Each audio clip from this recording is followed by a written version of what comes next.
Victor Frankenstein, a bright and ambitious young man from Geneva, Switzerland, was born into a loving and privileged family.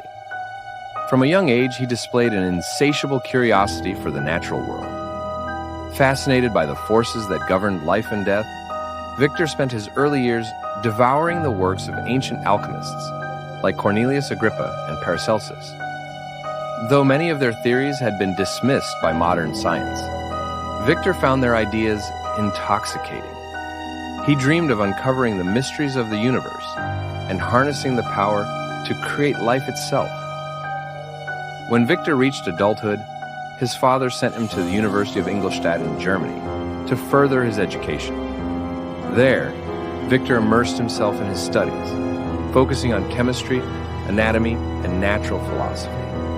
Under the guidance of his professors, he learned about the mechanisms of the human body, the properties of electricity, and the principles of modern science. Yet, the old obsession with the spark of life remained. He became consumed with the idea that he could transcend natural boundaries and bring the dead back to life. After years of tireless study and experimentation in isolation, Victor made a breakthrough. He discovered a way to reanimate lifeless matter, an extraordinary and terrifying secret.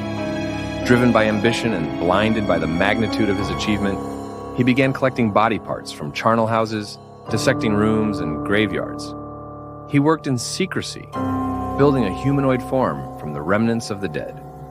When the moment of creation arrived, Victor infused the creature with a spark of life. The being opened its yellow eyes, drew a ragged breath, and moved. But instead of triumph, Victor felt revulsion.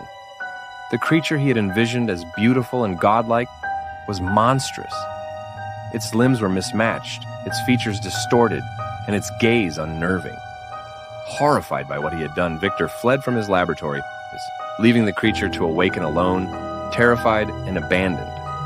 Victor fell into a prolonged illness, haunted by nightmares and plagued with guilt. He sought comfort in the company of his childhood friend, Henry Clerval, who had come to study at Ingolstadt. Eventually, Victor recovered, but he dared not speak of his creation. He hoped it had simply vanished, never to return. Unbeknownst to Victor, the creature had survived. Alone and confused, it wandered the countryside, hiding from humans who recoiled in fear at the sight of him. Eventually, the creature took shelter in a hovel attached to a remote cottage inhabited by a poor but kind-hearted family, the de Lacys. Through a crack in the wall, the creature observed them for months. He watched them care for each other, struggle through hardship, and find joy in simple moments. He learned their language, their customs, and their values. The creature longed for companionship and believed that if he could show the de Lacys his gentle nature, they might accept him. One day, when the blind father was alone, the creature introduced himself, pleading for understanding. But when the rest of the family returned and saw him, they reacted with horror and drove him away. Heartbroken and furious, the creature realized that no matter how kind or intelligent he became, the world would never see him as anything but a monster. His sorrow turned to rage. He cursed his creator Victor for bringing him into a world that rejected him. Determined to confront his maker, the creature traveled to Geneva. There, he encountered Victor's young brother, William, and in a moment of blind fury, he murdered the boy, hoping to hurt Victor. He then framed a servant girl, Justine, for the crime. She was executed, adding another layer of guilt to Victor's conscience. The creature eventually found Victor in the Alps. There, he told his story and made a demand. He wanted a companion, a female creature like himself, who would understand his pain and share his life. He promised that if Victor granted his request, the two of them would disappear into the wilderness, never to trouble humanity again. Reluctantly, Victor agreed. He traveled to a remote Scottish island to begin work on the second creature. But as he neared completion, doubts crept in.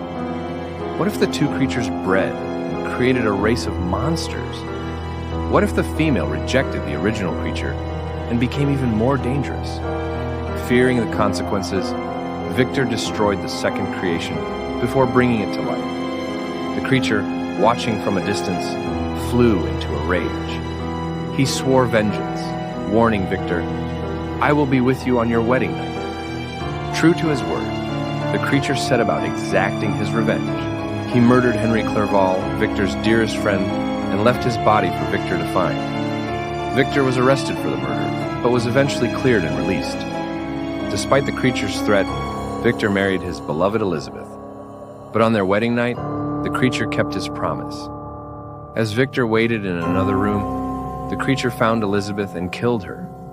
When Victor discovered her lifeless body, he was shattered. His grief knew no bounds. With his family and friends gone, he had nothing left but vengeance. Victor vowed to hunt the creature to the ends of the earth. He pursued him across mountains, forests, and icy wastelands. The chase led him to the Arctic, where his strength finally failed him. It was there that he encountered Captain Robert Walton and his crew, aboard a ship trapped in the frozen sea. Victor shared his story with Walton, urging him to beware the dangers of blind ambition and the pursuit of forbidden knowledge. He warned Walton not to repeat his mistakes. Shortly after telling his tale, Victor died aboard the ship, exhausted and broken. After Victor's death, the creature appeared one last time. He stood over his creator's body, filled with sorrow and remorse. In a voice heavy with pain, he confessed that he had never wanted to be evil. All he had ever desired was love, companionship, and a place in the world. But he had been born into hatred and shaped by rejection. Now that Victor was gone, the creature felt no more purpose. He declared his intention to end his own life, to disappear into the icy wilderness and let the cold consume him. With that, he vanished into the Arctic night, leaving behind only the memory of a tragedy born from ambition, isolation, and the human desire to play God. As the creature disappeared into the unforgiving Arctic expanse, Captain Walton and his crew were left in stunned silence. The tale of Victor Frankenstein and his monstrous creation had unfolded before them like a chilling fable, a cautionary story etched in sorrow and regret. Yet, as they gazed out at the endless ice, there was no sign of the being who had haunted their imaginations. Only the howling wind seemed to carry fragments of his final words. Love, companionship, purpose. Walton reflected on what he had heard, wrestling with conflicting emotions. He thought of his own relentless ambition, the very drive that had led him to sail into these treacherous waters, chasing glory and discovery. Had he not been warned about the dangers of such pursuits? Victor's voice echoed in his mind, pleading for him to turn back, to value human connection over hubris. For the first time, Walton felt the weight of his choices pressing down upon him. The next morning, as dawn broke over the frostbitten horizon, the crew gathered around Walton. They looked at him with weary eyes, silently urging him to make the right decision. After a long pause, Walton nodded. "We return," he said firmly. A collective sigh of relief rippled through the men, and preparations began to steer the ship southward. But as the vessel moved away from the frozen wasteland, Walton couldn't shake the image of the creature vanishing into the void. Was it an act of redemption, or simply another tragedy in a chain of despair? He realized that some questions would never have answers. What remained clear, however, was this: humanity's greatest achievements often teetered on the edge of its deepest flaws, and sometimes the cost of playing God was more than anyone could bear. If you want to hear the full story, get it from Audible. Step into a world of chilling suspense and unforgettable drama with Frankenstein, brought to life by the incredible voice of Dan Stevens, Downton Abbey. This isn't just a reading. It's a performance that will grip you from the first word. Witness Victor Frankenstein's obsessive quest to create life and the terrifying consequences that spiral out of control.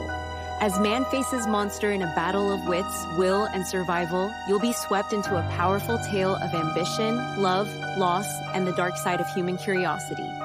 Don't just read the classic. Experience it. Join Audible now. It's in the description below.